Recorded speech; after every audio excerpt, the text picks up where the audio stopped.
آپ کے اخلاق سے آدمی پہچان لے گا کہ ہاں یہ کچھ نہیں ہے اس میں۔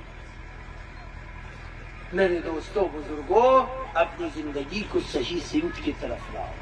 آج کی یہ تعلیمی بیداری مہم آپ کو یہ سبق دیتی ہے کہ آپ اپنے گاؤں کی استر پر، اپنے علاقے کی استر پر، اپنے ضلع کی استر پر، اپنے پڑوس کی، جہاں تک ہو سکے پڑھے لکھے کھڑے ہو جائیں ایک بیڑا لے کر اور اس مشن کو لے کر آگے بڑھیں۔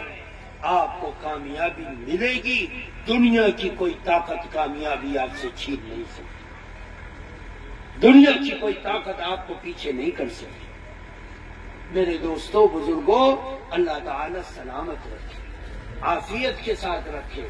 یہ کام بہت ضروری ہے، اس ضرورت کا احساس پیدا کرو۔ حالات آگے بگڑ رہے ہیں۔ جن لوگوں کے پریوار میں ہم نے دیکھا کووڈ کے اندر کہ مریض بڑا تڑپ رہا ہے اور پریشان ہے، لیکن ڈاکٹر ندارت کہاں سے لائے، کس کو دکھ رہا ہے؟ لیکن جس پریوار میں ڈاکٹر تھے وہ لوگ اپنے مریض کو اٹھا کر کہیں نہیں لے جا رہے تھے، انہی کے کمرے میں ان کا مریض تھا اور ڈاکٹر وہاں آ کر آکسیجن لگاتا تھا، چھڑاتا تھا، بوتل لگاتا تھا، دوائی دیتا تھا۔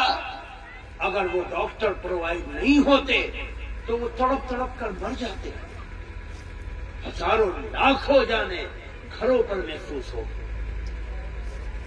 اور بہت سے ایسے جو ہاسپٹلوں میں لیے پھرے ویران ہو گئے، درگتی ہو گئی اور ہاتھ کچھ بھی نہیں لگا، مریض تڑپتا تڑپتا ان کی گاڑی کے اندر تڑپ تڑپ کر مر گیا۔ باپ کے سامنے اولاد مر گئی اور کچھ نہیں کر سکا، اولاد کے سامنے باپ مر گیا، کچھ نہیں کر سکا۔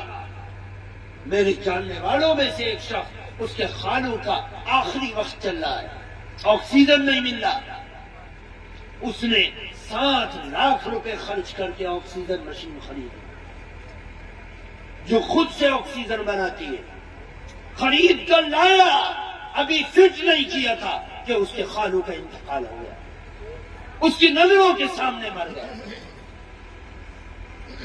تمہارے ڈاکٹر ہوتے، علاج کرنے والے ہوتے تو وہ سنبھال لیتے۔ اور یہ آفتیں یاد رکھنا بار بار آنے والی ہیں۔ آفتوں کا دروازہ جب کھل جاتا ہے، میرے آقا نے فرمایا یہ ہوگا، یہ ہوگا، یہ ہوگا، یہ ہوگا، اور جب یہ ہوگا تو فتنوں کا دروازہ کھل جائے گا۔ جیسے تسبیح کے دانے سے دھاگا توڑ دو تو تسبیح کے دانے کیسے گرتے ہیں، ایک کے پیچھے ایک، ایک کے پیچھے ایک، دانے کو گرنے کے بعد سنبھال نہیں پاؤ گے، دوسرا دانہ آ جائے گا، تم کیسے سنبھالو گے؟ فرمایا قیامت کے قریب جس طرح تسبیح کے دانے زمین پر گرتے ہیں اور تم سنبھال نہیں پاتے، اسی طریقے سے فتنوں کے دروازے کھلیں گے اور ایک فتنہ آئے گا، تم سنبھل نہیں پاؤ گے، دوسرا فتنہ اپنا دہانہ کھول کر تمہارے اوپر گر پڑے گا۔ اور یہ ہو رہا ہے، ہر آدمی پریشان ہے، کون سکون سے؟ ہر آدمی پریشان ہے، اور ایک سے نہیں، ہزاروں پریشانی ہیں۔ میرے دوستو، اس لیے اپنی ہمت اور اپنی طاقت سے آگے بڑھ کر اپنے قوم کے بارے میں سوچو، اپنی قوم کے بارے میں سوچو، اپنے احساس سے سوچو، اپنے مال سے سوچو،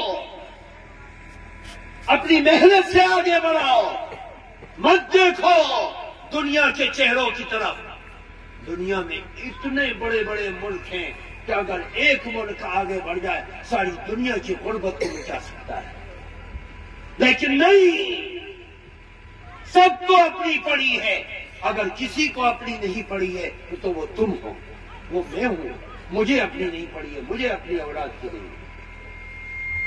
میرے دوستو، بزرگوں، اللہ تعالی ہم سب کو سمجھنے کی توفیق عطا فرمائے۔ اپنے فکر کرو، ذمہ داروں کو، پڑھے لکھوں کو، سمجھداروں کو، محنت کرنے والوں کو، چاہے وہ دین کی لائن سے ہو چاہے وہ دنیا کی لائن سے، سب اپنے علاقے کی فکر کریں اور اس قوم کی یہ غربت کو مٹانے کے لیے، قوم کی جہالت کو مٹانے کے لیے جو کچھ کر سکتے ہو وہ کرنے کی کوشش کرو۔ اللہ تعالیٰ کہنے سننے سے زیادہ علم و عمل کی توفیق عطا فرمائے اور ہر طرح کے شرور و فتن سے محفوظ فرمائے۔ جن مقاصد حسنہ کے لیے اس کانفرنس کو رکھا گیا ہے، اللہ تعالیٰ ان مقاصد حسنہ میں اس کو خوب کامیابی عطا فرمائے۔ سبحان اللہ و بحمدہ، سبحانک اللہم و بحمدک، ونشہد ان لا الہ الا